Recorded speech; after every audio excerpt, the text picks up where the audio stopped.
नमस्कार, मैं सैफ अंकित Gupta, PGD chemistry, Jawahar Navodaya Vidyalaya, कछवाड़, Jhalawar, Rajasthan.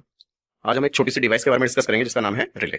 दिखने में कुछ ऐसी होती है, ये देखिए, ये व्हाइट कलर की जो बॉडी लगी हुई है, दैट इज रिले। इससे पहले पिन सर्किट को समझ लेते हैं, कैसे वर्क करती है, उसका यूज क्या है। तो आपके सामने एक डिवाइस बनी हुई है जिसमें 5 टर्मिनल शो कर रखे हैं, दैट इज 1 2 3 4 5।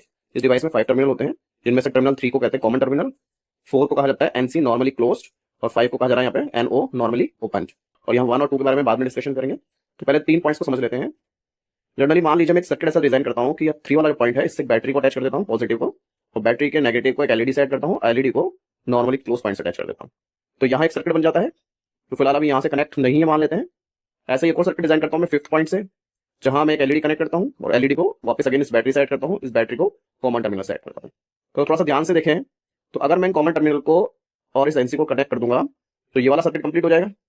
तो सर्किट कंप्लीट होने से ये वाली एलईडी L1 ग्लो होने लगेगी। इसी टाइप से अगर मैं इस वाले सर्किट को कनेक्ट कर देता हूँ, इसको कनेक्ट कर देता हूँ, तो ये वाला सर्किट कंप्लीट हो जाएगा, करंट इस तरीके से फ्लो होगा और ये एलईडी L2 ग्लो करने लगेगी। इसका मतलब अगर मैं इन दोनों के बिटवीन 2 स्विच लगा दूं, एक स्विच इधर एक स्विच इधर, तो इस स्विच को क्लिक करने पर ये वाली एलईडी ग्लो करेगी, यानी ये वाला सर्किट कंप्लीट होगा।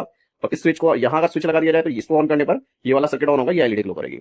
अब मैं चाहता हूं कि ये काम मैं मैनुअली नहीं करूं, यानी कि मैं यहाँ स्विच लगाकर ऑन ऑफ नहीं करूं, बल्कि इसको किसी अनदर सर्किट से कंट्रोल करूं।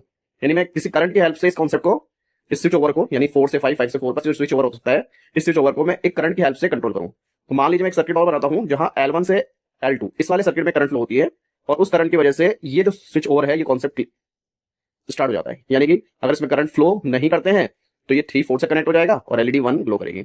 और मान लीजिए इसमें करंट फ्लो करते हैं तो 3 5 से कनेक्ट हो जाएगा और एलईडी L2 ग्लो करने लगेगी। तो इसके लिए यहाँ एक और सर्किट यूज होगा, जो सेकेंडरी सर्किट होगा, जिसमें 1 और 2 के बिटवीन एक कॉइल यूज होती है। उस कॉइल की वजह से एक मैग्नेटिज्म क्रिएट होता है, उस मैग्नेटिज्म की वजह से जो पॉइंट है वो इधर उधर स्विच ओवर होता है। मान लीजिए स्टार्टिंग में जनरली ये जो कॉइल है आपकी, सॉरी, ये जो पॉइंट है 3, ये पॉइंट 4 से कनेक्ट रहता है, ऑलरेडी कनेक्ट रहता है, जबकि 3 और 5 के बीच में कोई कनेक्शन नहीं होता है। यहाँ पर एक स्ट्रिप रहती है, मान लीजिए एक आयरन स्ट्रिप रहती है जिसको कनेक्ट करके रखती है।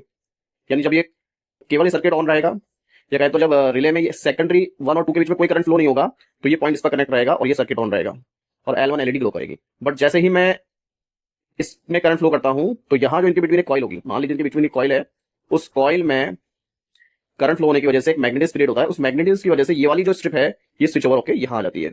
जैसे ही स्विच ओवर होकर यहाँ आएगी तो आप मान लीजिए ये वाला सर्किट ऑन हो जाएगा और L2 एलईडी ग्लो करने लगेगी। यानी इन 4 और 5 के बिटवीन ये स्ट्रिप जो है ये स्विच ओवर करती रहेगी इन प्रेजेंस ऑफ करंट और इन एब्सेंस ऑफ करंट। जब सेकेंडरी सर्किट में इसमें करंट फ्लो नहीं हो रही होगी तो ये वाला कनेक्ट रहेगा, जिसको कहा गया नॉर्मली क्लोज। यानी जब करंट फ्लो नहीं हो रही तो नॉर्मली ये वाला पॉइंट क्लोज्ड है और ये एलईडी L1 ग्लो करेगी। और जैसे ही आप इसमें करंट फ्लो करेंगे, और अच्छा स्टार्टिंग में जब ये नॉर्मली क्लोज्ड है उस समय नॉर्मली ओपन है, इसमें कोई करंट फ्लो नहीं हो रहा है। पर जैसे ही मैं इस L1 1 और 2 के बिटवीन करंट फ्लो करूंगा तो ये मेटल स्ट्रिप जो होगी आपकी आयरन स्ट्रिप, ये यहाँ पर आकर टच कर जाएगी और ये वाला सर्किट ओपन हो जाएगा और ये वाला क्लोज हो जाएगा। और अब ये क्लोज जो सर्किट है इसकी वजह से L2 ग्लो करेगी। तो इसका एक डायग्राम और देख लेते हैं। यहाँ पर ये देखिए, ये जो कॉमन टर्मिनल है इसको बैटरी के पॉजिटिव से ऐड किया है, बैटरी के नेगेटिव को यहाँ एक एलईडी से ऐड किया हुआ है, ब्लू कलर की एलईडी है, और इसको 4 पॉइंट पे कनेक्ट कर दिया है। तो अभी मान लीजिए ये वाला जो पॉइंट है नॉर्मली क्लोज है, यानी अभी ये सर्किट ऑन होगा और इस ऑन होने की वजह से ब्लू कलर की एलईडी ग्लो करेगी। जबकि इधर की साइड से भी आपने सर्किट डिजाइन किया है जो नॉर्मली ओपन साइड से, पर इसमें मैंने व्हाइट एलईडी यूज की है और ये अगेन इसमें जाकर कनेक्ट हो जाएगा और यहाँ से कॉमन टर्मिनल तक ये वापस आएगा। यानी अभी ये वाला जो सर्किट है इस तरीके से ये पूरा सर्किट बन रहा है, बट यहाँ पर ये अभी क्लोज नहीं है, ओपन है, इसलिए इसको नॉर्मली ओपन कहा गया है। ओपन क्यों है? क्योंकि इनके बीच में कोई कनेक्शन अभी नहीं है।